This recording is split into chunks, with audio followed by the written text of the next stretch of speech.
What's up, everybody? Welcome back to Wrestling Decoded, and today we're solving, or at least trying to solve, one of the strangest unresolved mysteries wrestling has ever produced.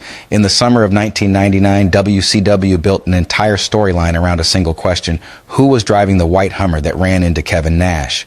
And here's the part that makes this genuinely worth revisiting decades later. The company itself never actually knew the answer. Not off camera.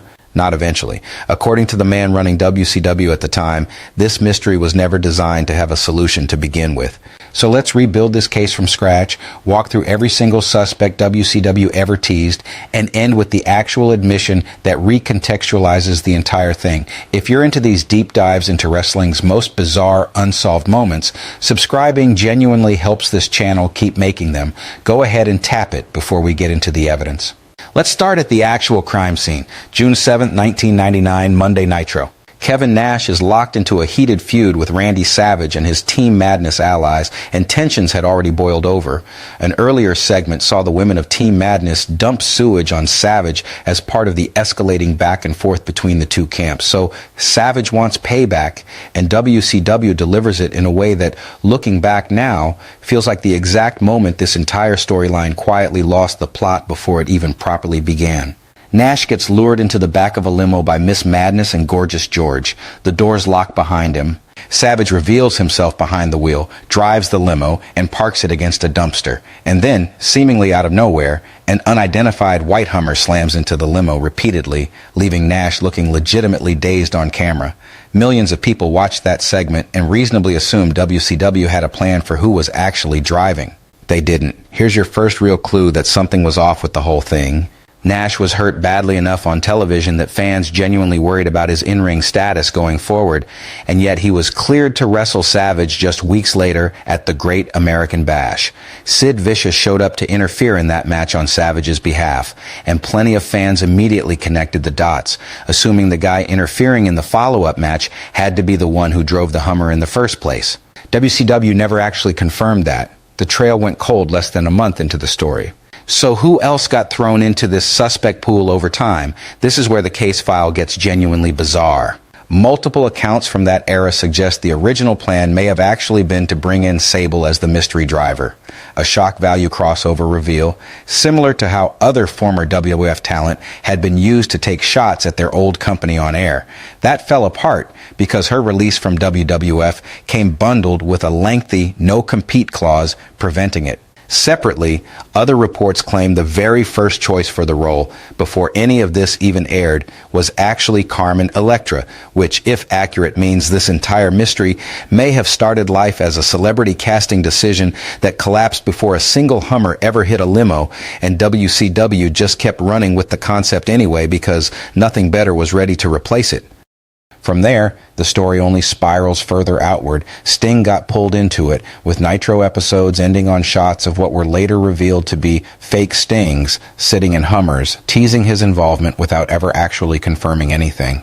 Savage kept promising on live television that he'd finally reveal the driver's identity, including one particularly tangled pay-per-view main event built around a stipulation confusing enough that it deserves its own explanation entirely.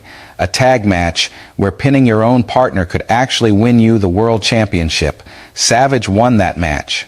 He still didn't reveal the driver. Here's a question worth sitting with for a second. Knowing now that Bischoff has admitted there was never a real plan behind any of this, does that change how deliberate all this misdirection actually feels to you, or does it just make the whole thing feel even messier in hindsight? Because the story kept mutating regardless of who was watching or how confused they were. Hulk Hogan took the world title off Savage almost immediately after that pay-per-view, for reasons seemingly unrelated to the mystery entirely. Nash turned heel on Hogan shortly afterward, again largely disconnected from the original Hummer incident. Savage moved on into a completely different feud, this time against NBA star Dennis Rodman, occasionally referencing the still unsolved Hummer almost as an afterthought by that point. And then, in one of the messiest pieces of continuity in wrestling history, both Nash and Savage actually left the company entirely. Nash lost a retirement match, and Savage departed roughly a week later. The two performers most central to the entire mystery were both gone from WCW television completely. The storyline somehow kept going anyway. That's not an exaggeration either. Months later, Lex Luger entered the picture, claiming Hulk Hogan himself had been the true driver all along, reportedly even producing photos appearing to show Hogan behind the wheel of the vehicle. Sting, believing Hogan was responsible, turned on him over an attack that had nothing to do with him whatsoever. And nearly a full year after the original crash, Billy Kidman and Eric Bischoff attacked Hogan using a Hummer, with WCW heavily implying, though never directly confirming, that Bischoff had actually been the original driver from the very beginning. Some fans took Bischoff literally stepping out of a white Hummer on screen as the unofficial final answer to the whole thing.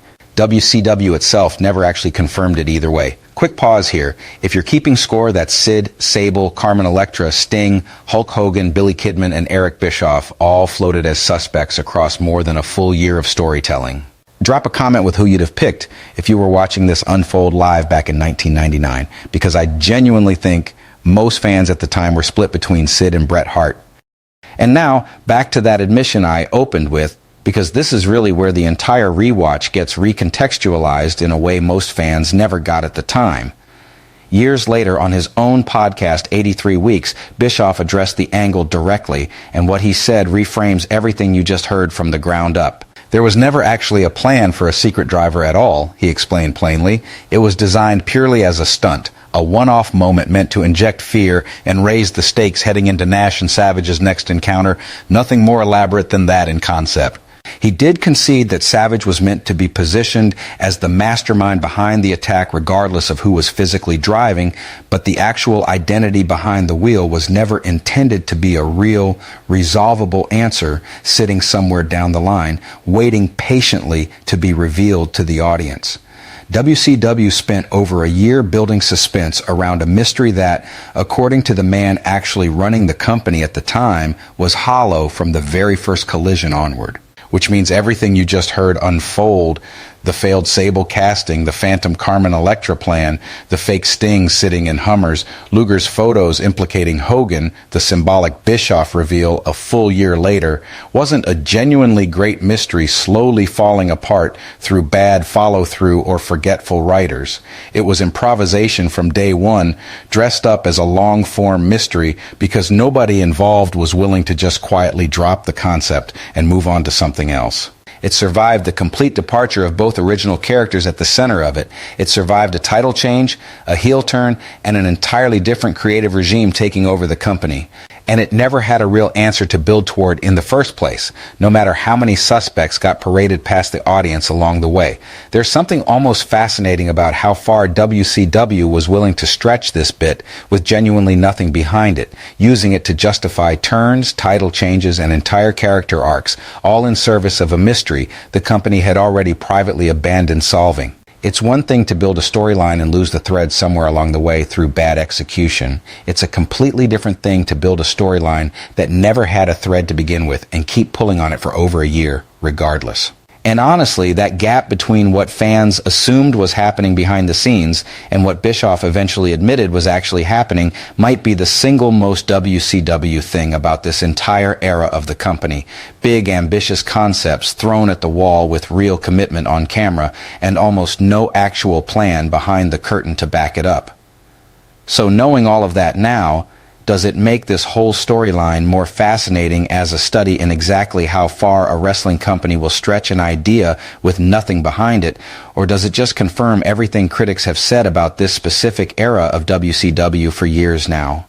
Let me know your honest takedown in the comments. And if you want the next unsolved wrestling mystery revisited the moment it drops, make sure you're subscribed to Wrestling Decoded. There's plenty more of these still left to dig through.